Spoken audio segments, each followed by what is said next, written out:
Assalamu alaikum урматтуу мекендештерим, замандаштарым. Ушул жолдорду мен канча ирет видеого тарттым. Ар жактарга жүктөдүм, натыйжасы болобу деп. Анан эч кандай натыйжа болбоду.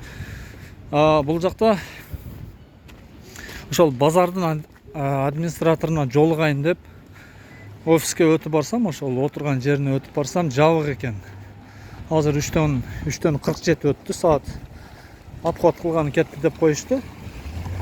Анан анын номерин бергиле десем, номери жок деди. Кийин астыга түшүп, ошол администратордун номерин бериңиздер десем, номерин беришти, чалдым. Айтсам, кайсыл жактасыз, бүгүн жолуга алабызбы десем, жок деди. Мен уже центрге кетип калганмын деди. Анда эрте жолуксак болобу десем, эртеге жумушум бар деди. Кудай буйрса бүрсү күнү эрте менен 10дорго өтүп келиңиз деди. Эмне маселе боюнча деди эле, мен айттым. Маселе бу телефондо бүтө турган маселе эмес. Аны жүзмө-жүз отуруп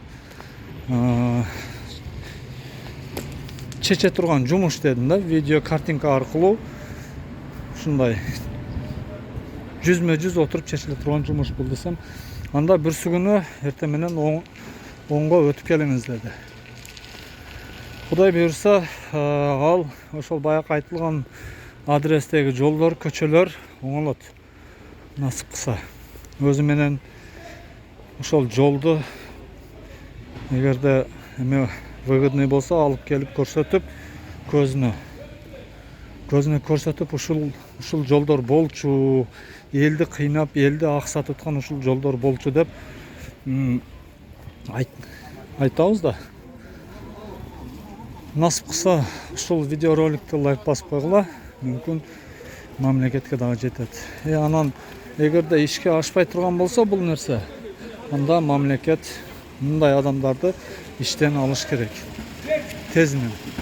Мынанда дагы ак суу стоянка, мына жерде бунун дагы эме жолдору жаман. Абалдары аябай жаман. Ошол ишиңерге ийгилик, урматтуу мекендештерим.